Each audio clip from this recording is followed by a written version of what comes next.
Assalamualaikum warahmatullahi wabarakatuh. Tetap semangat dengan Pak Dedi dalam ilmu kimia. Kali ini kita coba pembahasan soal hukum Hess. Ya, pada dasarnya hukum Hess ini ya mudah kita kerjakan ya, tapi kalau kita kurang paham tentu saja akan menjadi sulit. Oleh karena itu, Bapak coba untuk kita bahas ya. Pertama-tama kita harus mengetahui dulu apa itu pengertian daripada hukum Hess ya. Jadi hukum Hess itu adalah jumlah kalori reaksi yang dibutuhkan atau yang dilepaskan pada reaksi kimia. Hanya tergantung pada keadaan awal ya, pada keadaan awal dan akhir reaksi. Jadi kata kuncinya di sini adalah awal reaksi dan akhir reaksi. Ya, awal reaksi dan akhir reaksi ya. Kalau kalian baru bangun ya, ini baru bangun tidur ya, dan Anda akan menuju ke kamar mandi ya. Sebelum maju ke kamar mandi, tentu saja Anda akan melewati pintu kamar Anda ya. Nah, kita ibaratkan seperti itu. Jadi nanti berapa ya jarak dari Anda ke kamar mandi atau Anda ke pintu atau dari pintu ke kamar mandi. Nah, itu konsepnya seperti itulah, logikanya seperti itulah ya. Kita coba di sini dalam soal yang pertama ya. Di sini adalah ini awalnya nih ya, keadaan awalnya. S ditambah O2 menjadi SO2. S ditambah O2 menjadi SO2 ya. Jarak yang ditempuh adalah delta H3. Delta H3 ya, ini adalah kamar Anda. Diibaratkan kamar Anda ya. Kemudian nah inilah ya, S ditambah O2 menjadi SO2. SO2 yang terbentuk ini ya, SO2 yang terbentuk ini kita tambahkan dengan O2. Ibaratkan ini adalah pintu Anda ya, itu Anda ya, itu kamar Anda. Kemudian ya, jaraknya kita akan lihat di sini adalah, nah, dari 2SO2 ditambah O2 menjadi 2SO3 ya. Ini adalah delta H2, jarak dari pintu Anda ke kamar mandi ya. Jadi kalau delta H1 itu dari kamar Anda ya, dari kamar Anda langsung ke kamar mandi. Ini delta H1 ya. Sedangkan SO2 menjadi SO2 ya, S ditambah O2 menjadi SO2, delta H3 menjadi 2SO2 ditambah O2. Ini diibaratkan dari kamar Anda menuju pintu ya. Nah, dari 2SO2 ditambah O2 menjadi 2SO3, ini delta H2. Ini ibaratkannya adalah dari pintu ke kamar mandi. Jadi delta H1, kesimpulannya delta H1 sama dengan delta H2 kita tambah dengan delta H3 ya. Delta H1 sama dengan delta H2 ditambah dengan delta H3 ya. Boleh dibalik, delta H3 ditambah delta H2. Itu jawaban untuk yang pertama. Kemudian yang kedua, kita lihat lagi. Ini siklus ya. Kita lihat siklus suatu reaksi ditunjukkan dengan diagram. Diagramnya seperti apa ya? A menjadi B. Ya, ini kita yang tanyakan, A menjadi B berapa? A menjadi B berapa? Ya, ini polanya ya, dari B menuju D. Nah, ini sekitar delta H-nya adalah 60 kJ. Dari A ke C plus 120 kJ. Ya, dari C ke D ya, dari C ke D adalah delta H3 sama dengan 45 kJ. Ya. Nah, ini adalah dianggapnya adalah suatu tempat ya, suatu tempat akhir, keadaan akhir. D itu adalah keadaan akhir dan A ini adalah keadaan awal. Ada dua jalan yang ditempuh ya, yang jumlah jaraknya sama. Ya, baik itu dari A ke B ke D maupun A ke C dan kemudian ke D. Nah, permasalahannya kalau dari A ke B ke D, ini AB-nya nggak tahu berapa jaraknya. Tapi kalau A, C, D tahu. Tadi Bapak sudah jelaskan bahwasanya jaraknya sama, hanya berbeda arah saja. Mungkin ini adalah ke depan rumah Anda menuju pasar, ini dari ke belakang rumah Anda menuju pasar, jaraknya sama. Oleh karena itu dapat kita simpulkan di sini bahwa jarak delta H1 ditambah delta H2, delta H4 sama dengan delta H2 ditambah dengan delta H3. Kalau kita investasikan di sini delta H-nya, kita akan mencarikan delta H1, maka ya delta H1 maka delta H3 ditambah delta H2 dikurangi karena dia melewati tempat ini. Ya, akhirnya kita dapat menemukan di sini delta H3-nya berapa? Delta H3-nya adalah 45. Delta H3-nya 45. Delta H2-nya adalah 120. Ya, kemudian dikurangi delta H4, ya.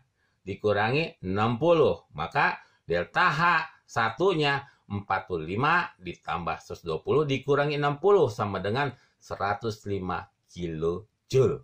Mudah kan? Ya, kalau kita ngerti gampang ya. Ini bahkan anak kecil pun sebetulnya bisa jawab seperti hanya konsepnya saja ya.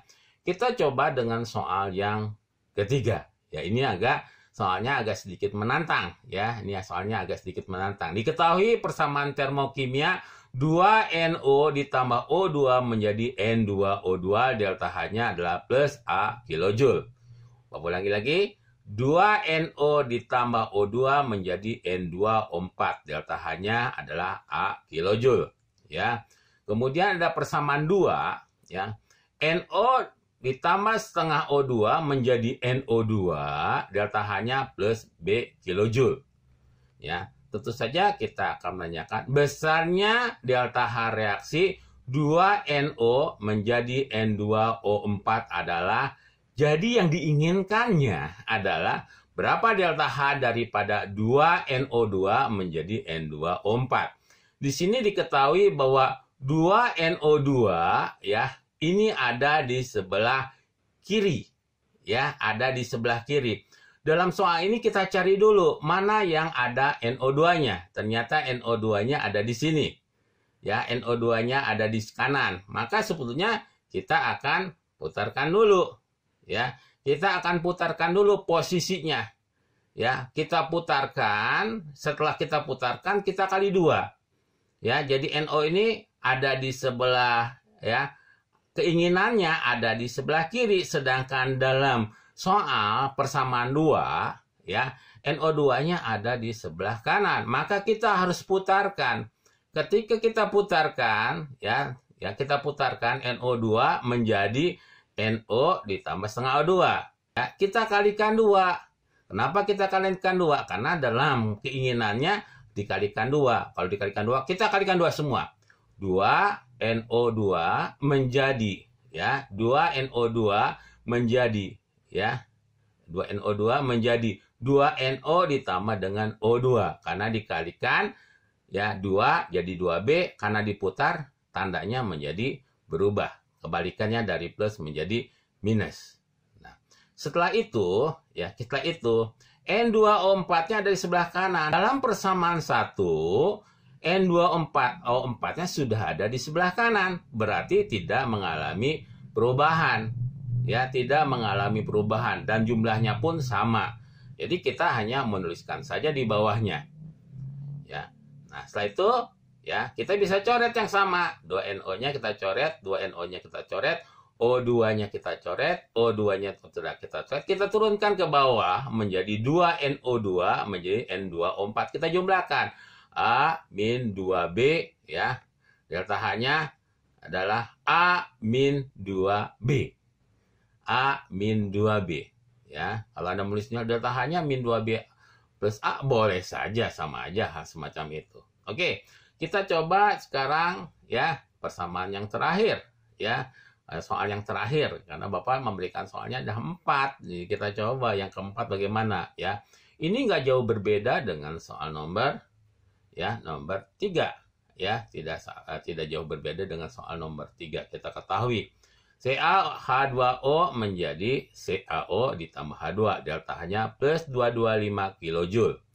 H2O menjadi H2 ditambah setengah 2, delta H-nya adalah plus 130 kJ. Besarnya delta H2CA ditambah O2 menjadi 2CaO adalah berapa nih nilainya? Kita lihat di sini. CA-nya ada 2. Di sini yang mana nih kita lihat dari persamaan 1 dan persamaan 2 dan CA-nya. Oh, ternyata CA-nya ada di sini. Tapi ada 2, maka kita kalikanlah dengan 2, ya. Setelah kita kalikan dengan 2, maka di sini 2CA ditambah 2H2O menjadi 2CaO ditambah 2H2. Delta H-nya pun dikalikan 2 menjadi plus 450 kJ. Nah, kemudian kita bisa lihat di sini, ya, kita lihat dari keinginan soal tersebut, tidak ada H2O. Berarti H2O itu harus hilang.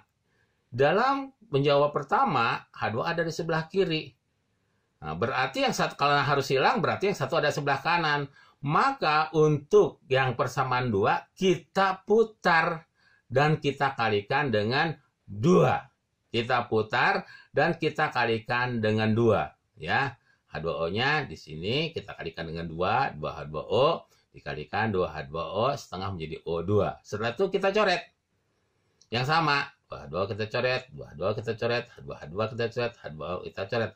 Maka kita akan menurunkan ke bawah Ca, 2Ca, nah, diturunkan, O2 kita turunkan, di sini pun yang kita turunkan 2CaO. Sesuai dengan keinginan dari soal tersebut. Sedangkan kemudian massa delta H-nya kita jumlahkan saja di sini 450 dikurangi 260. Hasilnya adalah plus 190 kJ. Mudah kan menjawabnya? Asal kita bisa pahami. Ya. Itulah pembahasan dari Pak Dedi masalah kuis yang kemarin, ya, masalah hukum Hess. Ya, mudah-mudahan kalian bisa menjawab soal-soal berikutnya. Sekian dulu dari Pak Dedi. Assalamualaikum warahmatullahi wabarakatuh. Tetap semangat.